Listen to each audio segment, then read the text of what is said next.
Sure. I think the challenge is really if you have buy-in at the top. Yeah.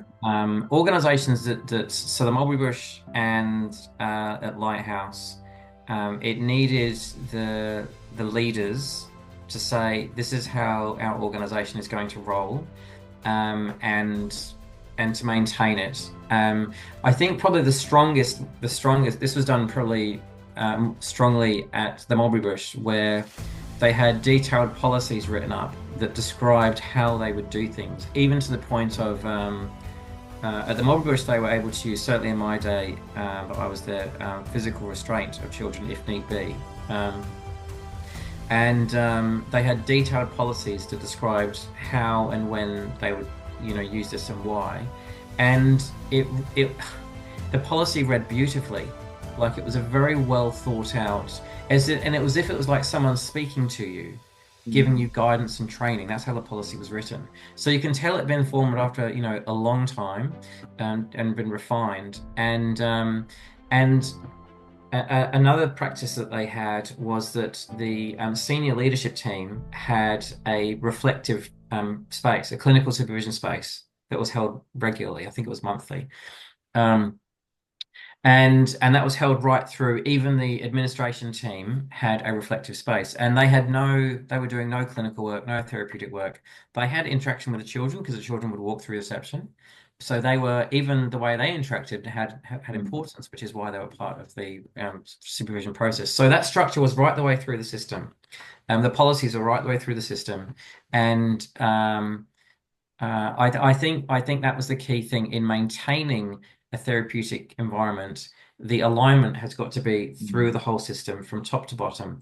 I've seen in other organizations where I've worked where it's just the program is the therapeutic program, and the rest of the organization doesn't have the therapeutic parts to it. That doesn't work so well. And I've seen one example I can recount. I won't name names. Mm. Was I was a therapeutic advisor to a residential care program, and I didn't have the final say. I was just the advisor.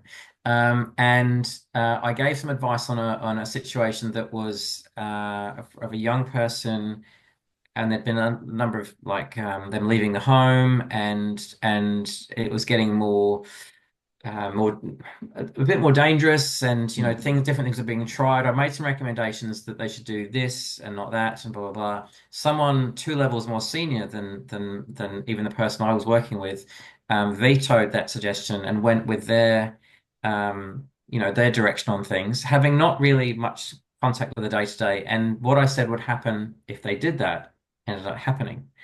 Um, and that for me is just an indicator of what happens when the whole organization is not in alignment and in the same systems. I know then, being as a CEO, the distance you feel when you've got suddenly a board to report to, budgets to meet, financial pressures, and you're not in the day to day is not in your mind as much. And then so you have this pressure and you kind of think, okay, I need to make this decision. And then I found then having that reflective group where we've got the director of care and the therapeutic input in the room helped ground my thinking and bring me back to the key of the work. And I can see how you've got great workers on the ground, great social workers who then become senior leaders, how they lose touch. And Mm. I know that some of them, go and, one CEO I met, he was going to a residential care home every month at least to go and have dinner with them to stay in touch, which I thought was just fantastic. But that can ground you to a degree, but I think having a regular thing through the system is the thing that actually holds it. Um, and the challenges are you get very busy, and often the first thing to go when you get really busy is the reflective practice because no business is being exchanged other than just each person's well-being, which is very important.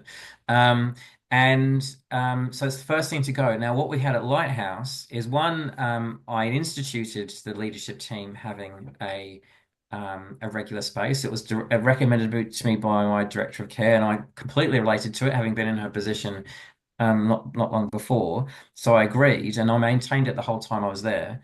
And it was mandatory space, even for our director of fundraising, even for our head of finance. And for them, it was an uncomfortable space at the beginning because they had no idea what it was all about. But essential. So even when they were signing off, large invoices, they had an understanding as to what was going on because they were a bit more in touch with the work. So I think, and just to give one example, when things got more difficult, like especially during COVID, I was CEO during the first part of COVID. We actually doubled our reflective practice as a leadership team rather than reduced it because we had some more critical decisions to make, and we knew it was important that we were having the buffer effect of having a space to think properly as a team.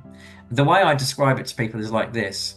I describe the work in social care, especially in child protection type work, as it's like you're working in rougher terrain, Mhm.